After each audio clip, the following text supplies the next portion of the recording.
Well, welcome to the Daily Brief on Metro Milwaukee's Health and the Economy, brought to you by the Medical College of Wisconsin and the Metropolitan Milwaukee Association of Commerce.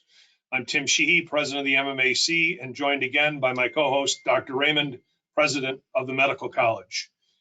Each day at 3:30, we deliver a 19-minute fact-filled health and economic impact of COVID-19.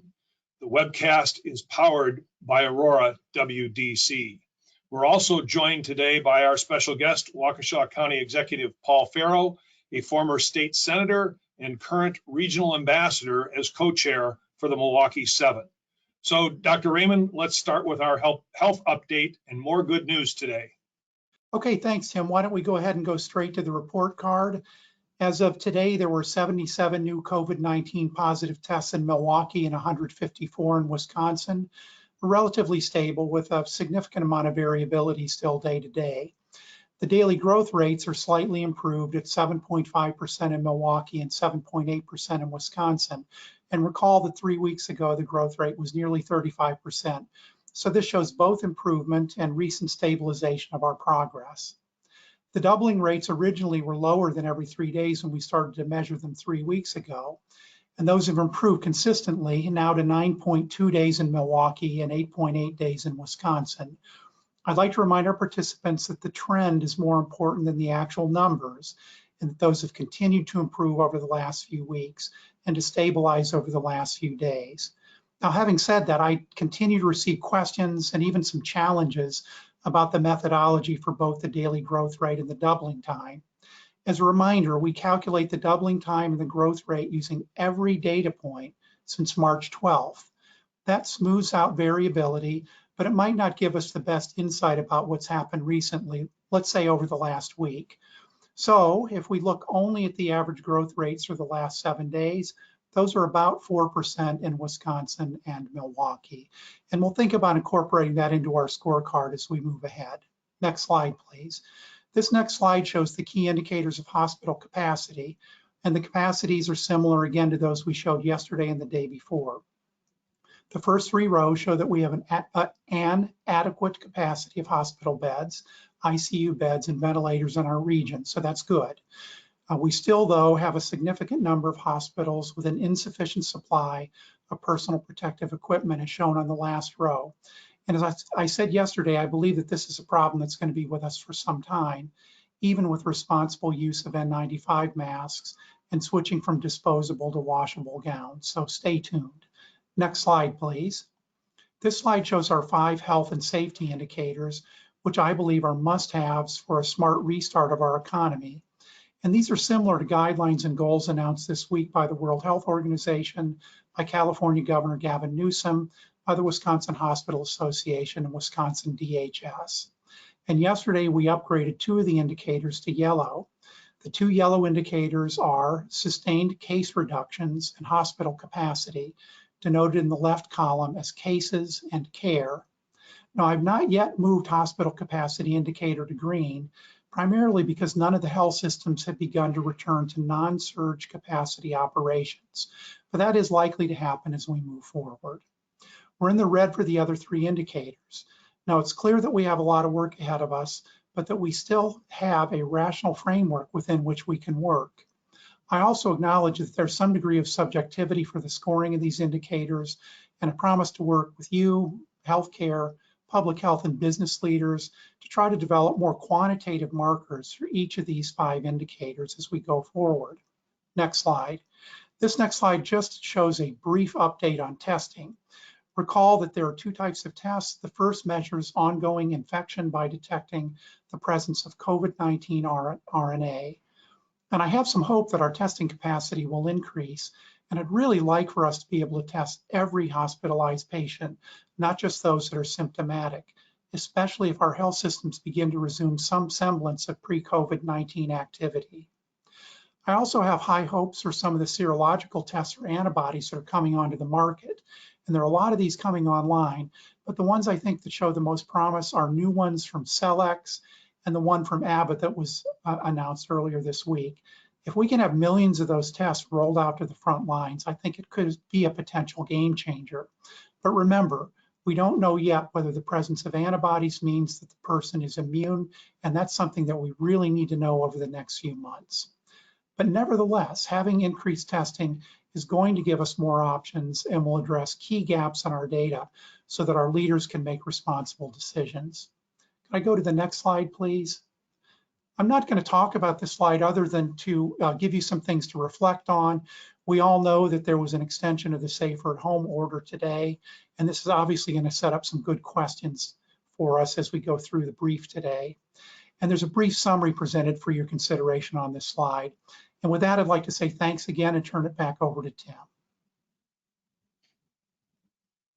Thank you, Dr. Raymond. And I think we're going to bring Paul Farrow in here to this discussion, but let me start with you, Dr. Raymond, and the breaking news today that Wisconsin has extended Safer at Home until May 26th. And I think when we began these broadcasts, I'm going to start with the principles at least the association bought into, which was we base our decisions on the healthcare data and the trends. And as you started to refine those trends, we've got better data.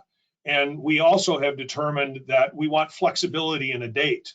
And I think when we start to pivot, and maybe that time is coming to a smart restart, again, it's based on the healthcare trends and data. And there's a point here where Wisconsin is going to have to make the decision that we are going to be in the near term here dealing with the COVID crisis until there's a readily available vaccine. And until that time, I think employers are going to have to build confidence with their employees and confidence with their customers that they can keep them safe and healthy. So that's our position. And we would like to encourage the governor to look at flexibility in the date he's chosen. I'm going to start with you, Dr. Raymond, and ask you the question about your reaction to the pronouncement today. And then we'll shift gears and engage Paul. And I'm going to start with the same question from his perspective as county executive. Gee, thanks for the easy question, Tim. Yeah. Let me just first start by saying all of our elected officials have an enormously difficult task to try to make decisions based on a new novel virus whose behavior we really don't know fully yet. And I would say that even though we've made progress, we haven't clearly started to bend down the curve. So any decision that you make or that the governor tries to make has to be balanced by the terrible impact that this has had on our economy and making sure that we don't lose those gains that we've already established in terms of flattening the curve. And what I saw in my initial read was some concern about the safety of our public, which is appropriate, but also some flexibility. I think there was some understanding there that we have to start to safely reopen sectors of the economy. It might not be as fast as people want, but I did see some flexibility there that I think shows some promise. And then also, I think what was new was a little bit better guidance about how we as employers can try to keep our employees and the public safe. So, those were my three initial reactions about the very difficult balance that the governor and all of our elected officials are trying to establish. Thank you, Dr. Raymond. Paul, let's bring you into the conversation. And your thoughts as Waukesha County Executive about the announcement today to extend Safe at Home till May 26th. Well, Tim, again, thanks for having me here. As you know, I'm not one to pull punches on conversations. I do want to say, as Dr. Raymond was saying, that I got to give credit to our entire healthcare industry in what they've been dealing with over this last month plus, dealing with the COVID virus. The challenge that we have, though, going forward is, as the doctor said, we're not quite sure what it is, so we don't know when the end is going to be. If we use our systems to say we're going to wait till the end, we're not going to have an economy left to pay for what we're going through. And I think that's part of the challenge that you're starting to hear with the decision back on March 25th to go with essential and non-essential businesses. We saw some areas that were able to adapt. The restaurant industry, if you think about it, did a phenomenal job at working on the carryout. The problem is they had fewer staff now working on the tables. Since March 15th, we've lost over 400,000 people in the workforce. big issue that we're going to have moving forward is we're not going to have 400,000 new jobs whenever the door is finally open to flip back and move this forward. And I think what we need to do is look at the data. And one of the concerns that I have when we look at it is we're trying again to do a one-size-fits-all program. As Dr. Im and I were talking a little bit earlier, Waukesha County has had a totally different impact with the COVID virus compared to Milwaukee County. If you look at some of the data points that they're talking about now, and the state just opened up to the census tract level, look at northern Wisconsin. There are very few cases up there. There are very few new cases that are up there. Should we really be developing a system that looks at the entire state as one equalized point? Or like we've been talking about with a number of people the last couple of days, should we start looking at a graduated system that can look at the metrics that are going on right now, take into account, like we've talked about many times, the testing, especially the case tracking to see where individuals are, PPE equipment, and the hospital occupancy rates, to develop a metric that says there's a level 1 through level 4 impact areas, and at the different levels, we could have a better opportunity for our economy to expand. Yeah, Paul, one of the things you've done is represent Waukesha County very well, but you've also been capable of thinking for the region. And so how do you think about one of the challenges as we come back? More than half of Waukesha County's residents work outside the county, Milwaukee County and other counties. So this whole regional economy is built on this interchange between areas that are having much higher incidence and others that are having much lower incidence. So do we need to keep thinking about this regionally? I think we do. Especially as we've talked about with the movement of people through the 7 counties that are southeast Wisconsin that make up the M7. There's a lot of mobility that occurs, but I think what we need to work on, and what we continue to hound in Waukesha County, is the proper social distancing, is making sure that you're maintaining proper washing practices, cleaning up behind on counters and surfaces. And the key for, I think, businesses to start looking at is the concept of, if you don't feel well, don't push it and come into work like we've always been taught. This is what we've got to just kind of push through. No, now it's time to stay home. And so I think there's going to be some changes in how we look at sick leave and time off, because we want to avert another spike and being able to set that up. But I think there's going to be an opportunity where we can set up the economy, start opening it up softly, looking at how we can expand some of the businesses that are not considered essential under some categories, but are very essential in other areas, and make sure that they're able to come back in. But keep in mind, like the doctor said, proper social distancing, setting up parameters so that people are as safe as possible, both customers coming in, our employees at the offices. So Paul, you mentioned the dramatic difference in terms of the caseload, if you will, between Milwaukee County and Waukesha County and some of the other counties, but you have had a significant economic impact from this in Waukesha County. Can you talk a little bit about that? Well, when you look at the county, over 90% of our businesses have fewer than 100 employees. So we're considered small business focused. A lot of those businesses have been able to retool, or I shouldn't say a lot, but a number of, especially in the manufacturing, to help with PPE production. But there's a large number of them that have been closed. And as we know, most businesses, as a small business owner myself, you've got about 30 days worth of valuation before you start hitting a major wall. Having to pay some of the specific costs and how to recover is going to be very hard to do. Moving this out to May 26th, I think we're going to see more and more businesses that are going to end up shuttering and not being able to reopen. And for a county that had a 2.6 unemployment, I really am kind of shuddering to see what our employment rate's going to be at. I know people are trying as hard as they can, but as I said, there are points in Waukesha County that still have yet to see a case.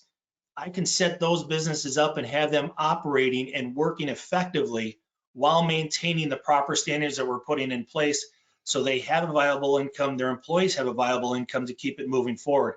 I think that's what we really need to start looking at, how we balance not only this healthcare issue, and Dr. Raymond can talk about this, but there's a whole level of healthcare that we're not doing right now that's going to sneak up on us.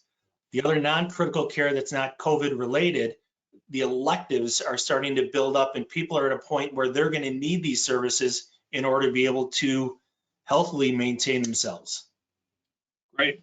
Let's bring Dr. Raymond back in, and Chris, let's see what kind of questions we've got. Yeah, one question for Dr. Raymond was sort of a compare and contrast with what some other states are doing in terms of extending their stay-at-home orders, especially in light of the fact that Wisconsin will be working in a coalition with some other states on coordinating efforts.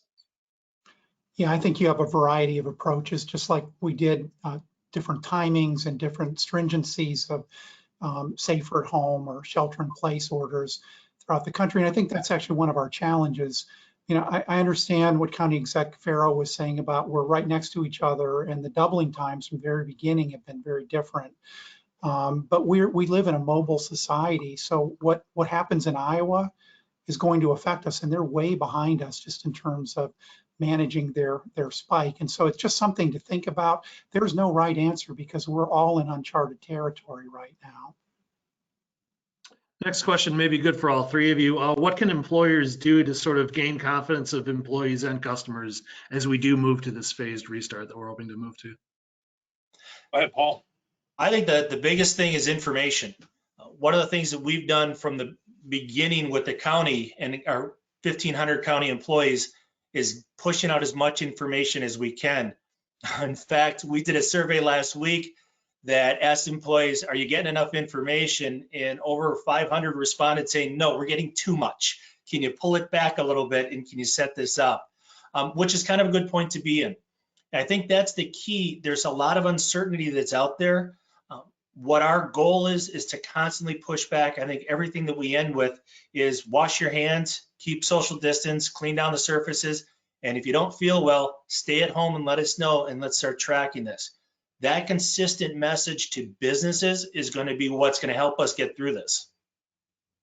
I agree with Paul. And, you know, for frontline healthcare providers, they're obviously worried about themselves and their family, but they're also worried about the risk that treating COVID-19 patients in the hospital might pose for people that don't have it yet.